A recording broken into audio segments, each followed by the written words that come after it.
Welcome to NEET now. आपने कभी सोचा है कि जैसे जैसे हम आगे बढ़ते जा रहे हैं, जैसे जैसे हमारी पॉपुलेशन ग्रो हो रही है, जिस रेट पे ग्रो हो रही है, क्या हमारे पास उस पॉपुलेशन को पूरा करने लायक ग्रेन्स हैं, फूड है? आज हम देखेंगे इसी के बारे में एक वीडियो जो कि है strategies for enhancement in food production में से। लेकिन अगर अभी तक आपने चैनल अगर सब्सक्राइब नहीं किया है, पहले सब्सक्राइब बटन को हिट करें, साथ ही साथ बेल आइकन को प्रेस करें ताकि जब भी हमारा कोई नीट से रिलेटेड वीडियो आता है आप तक उसकी नोटिफिकेशन आ जाए। तो आज हम बात करने जा रहे हैं एक ऐसी चीज की जो शायद आने वाले समय में बहुत जल्दी हमारे फूड को रिप्लेस करने जा रही है।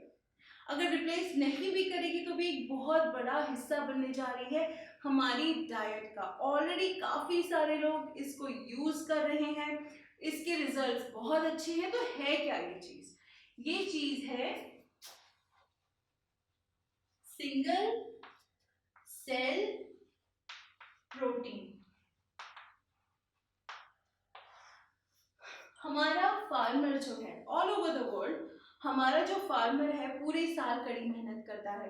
अगर खरीफ और रबी क्रॉप्स अलग अलग भी हो रही हैं तो 6 महीने की कड़ी धूप कड़ा परिश्रम उनका, और उसके बाद निकल के आती है हमारे पास प्रोडक्ट।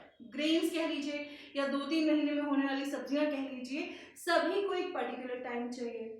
अब ऐसे में होता क्या है कि क्योंकि पॉपुलेशन का जो हमारा रेट है दैट इज वेरी अलार्मिंग, बहुत तेजी से ग्रो कर रहा है, लेकिन जो फूड ग्रो करने की प्रक्रिया है वो तो अपने समय से ही चलेगी।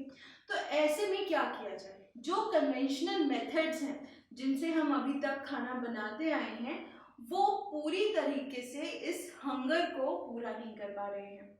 दूसरी तरफ अगर देखें तो पहले वेजिटेरियन अभी भी हैं हालांकि, लेकिन एक तरीके से जैसे जैसे हम आगे बढ़ रहे हैं मीट की तरफ भी लोगों का झुकाव होता जा रहा है।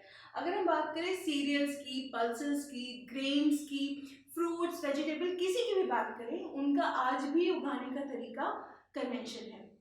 अगर मीट की मैं बात करूं तो अगर मुझे 1 kg ऑफ मीट चाहिए तो उसके लिए कम से कम 3 to 10 kg of serial use होता है। एनिमल फार्मिंग की बात करें, अगर आपको चिकन चाहिए या आपको मटन चाहिए, आप पहले उस एनिमल को कुछ खिलाएंगे तभी वो डेवलप होगा। तो 1 kg मीट के लिए लगभग 3 से 10 kg ऑफ सीरियल लिखा है मैंने। इतना सीरियल 1 kg के लिए चाहिए। अगर स्टैटिस्टिक्स की बात करें, आज भी हमारी 25% पॉपुलेशन जो है वो हंगर में जी रही है, या तो है वो मालन्यूट्रिशन, यानी कि उनको प्रॉपर तरीके से जो भी इंपॉर्टेंट न्यूट्रिएंट्स हैं वो नहीं मिल रहे हैं। प्रोटीन्स, कार्ब्स, फैट्स, विटामिन्स तो दूर की बात है, उनको जो बेसिक कार्बोहाइड्रेट्स हैं वो भी नहीं मिल रहे हैं।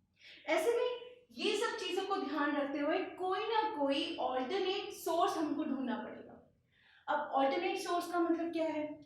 हम ऐसा तो कर नहीं सकते, अगर हम चलिए किसी तरीके से ये कर दें कि जिस ग्रेन को ग्रो करने में हमें 6 महीने लग रहे हैं या 8 महीने लग रहे हैं, उसको हम 2 महीने में फिलहाल तो नहीं ग्रो कर सकते, और किसी तरह कर भी लेते हैं तो उसमें बहुत ज़्यादा आपको बायोटेक्नोलॉजी का यूज़ करना पड़ेगा।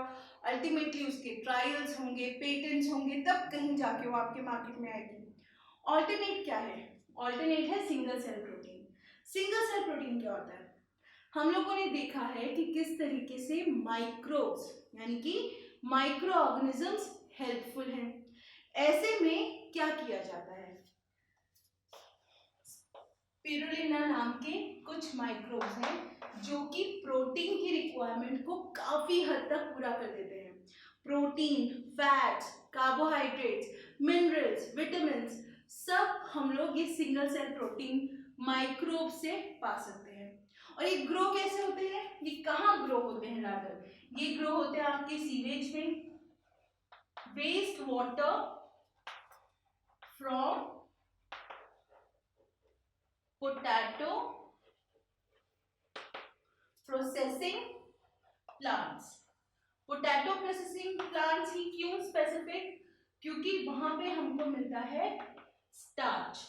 स्टार्च माइक्रोब्स के ग्रो होने के लिए एक बहुत अच्छा न्यूट्रिएंट मीडियम होता है।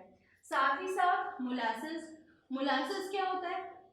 जब शुगर केन से आपकी शुगर बन रही होती है, ठीक है, शुगर केन से जब शुगर बन रही होती है तो एक बहुत सारा एक तरीके से कचरे सहित चीज इकट्ठी होती है। हालांकि अब मोलासेस से पेपर भी बनने लग गया है, बट मोलासेस पे आप चीजें ग्रो कर सकते हैं। इसके साथ ही साथ एनिमल मैन्योर पे इस तरीके से स्ट्रॉ यानी कि भूसा, तो इस तरीके से बहुत सारे मीडियम्स हैं जिन पे हम स्पिरुलिना जैसे माइक्रोब्स को ग्रो कर सकते हैं। इन सब पे ग्रो करके अगर हम कोई अच्छी चीज बना रहे हैं तो साथ ही साथ हमारा एनवायरमेंटल पोल्यूशन जो है वो भी कम हो रहा है, यानी दोनों तरफ से हमको बेनिफिट मिल रहा है। सबसे बड़ी एग्जाम्पल इसमें है कि अगर आपकी 250 केजी की एक काव है तो वो आपको एक दिन में 200 ग्राम्स ऑफ प्रोटीन देती है, ठीक है। 250 केजी की काव 200 ग्राम प्रोटीन दे रही है, वहीं पे 250 ग्राम का माइक्रो आपको लगभग गौर कीजिएगा 25 टन्स ऑफ प्रोटीन देता है। स्टार्क डिफरेंस देख रहे हैं दोनों में? यहाँ पे आपको 250 केजी ऑफ काउ दे रही है 200 ग्राम ऑफ प्रोटीन, वहीं 250 ग्राम ऑफ माइक्रोब आपको दे रहा है 25 टन्स ऑफ प्रोटीन। एक एग्जाम्पल इसका मैं देना चाहूंगी,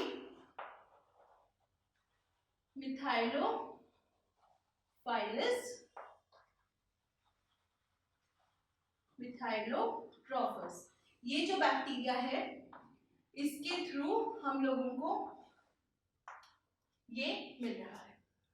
क्यों? क्योंकि बायोमास प्रोडक्शन का रेट जो है, इनका ग्रोथ का जो रेट है वो बहुत ज्यादा फास्ट है, तो इसलिए ये जो इक्वेशन आप देख रहे हैं, डिफरेंस जो देख रहे हैं, ये पॉसिबल हो पाता है।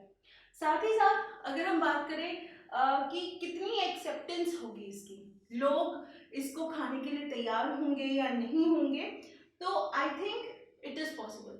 हम लोगों ने मशरूम्स को बहुत रेडिली एक्सेप्ट किया है, हम लोग मशरूम्स के साथ कई डेलिकेसीज बनाते हैं, राइट। साथ ही साथ ट्रफल्स जैसे मशरूम तो बहुत एक्सक्विजिट डेलिकेसी होते हैं, यानी कि बहुत प्राइजी, बहुत चेरिश्ड। तो ऐसे में माइक्रोब्स के लिए भी सोचा जा रहा है कि शायद आगे चल के हमारे दैनिक जीवन का एक बहुत बड़ा हिस्सा बन जाएंगे। स्पिरुलिना तो अभी भी आपको एज ए डेली सप्लीमेंट मिल रही है मार्केट में, काफी सारे लोग इसका सेवन भी कर रहे हैं। अगर हम एस्ट्रोनॉट्स की बात करें, स्पिरुलिना उनके लिए प्रोटीन का काम करती है स्पेस में। So yes, many people are using it, and शायद धीरे धीरे जैसे हम लोग आगे बढ़ते जा रहे हैं, अगर अभी की बात करें, इम्यूनिटी बूस्टिंग की बात करें, लॉकडाउन की बात करें कोरोना टाइम्स में, तो वहां पे आपने देखा होगा कि कुछ भी खाने को नहीं मिल रहा था। तो ऐसे में अगर इस तरीके की कोई चीज हमारे पास होती है, that will be very easy for us. हम लोगों की जो भी रिक्वायरमेंट्स है, carbs, proteins, fats, vitamins, minerals, वो सारी पूरी हो रही है। So this is obviously a very nice alternate source. क्या कह रहे हैं हम इसको? हम इसको कह रहे हैं ऑल्टरनेट सोर्स ऑफ फूड, यानी कि ये हमारा ऑल्टरनेट सोर्स है जो हम normal cereals, grains, fruits, vegetables खाते हैं उसके अलावा। सो ये एक छोटा सा पार्ट था, छोटा सा टॉपिक था strategies for enhancement in food production में। आई एम होपिंग आपको समझ आया होगा। कहीं भी कोई भी प्रॉब्लम है, प्लीज हमारे साथ इंटरेक्ट करिए। जल्द ही हम लोग बहुत सारी नई नई चीजें करने वाले हैं, तो स्टे ट्यून। साथ ही साथ डिस्क्रिप्शन में कुछ लिंक्स हैं, वहाँ फॉलो कर लीजिए। वीडियो अच्छा हुआ तो लाइक कर लीजिए। कमेंट में बताइए कि आपको किन पर्टिकुलर टॉपिक्स में सबसे ज़्यादा डिफिकल्टी होती है। हमारी यही कोशिश होगी कि हम उसको दूर कर सकें। सो क्वेश्चन सॉल्व करना मत भूलिएगा ताकि ये टॉपिक आपका परफेक्टली रेडी हो जाए। So till we meet next time, keep studying and take care.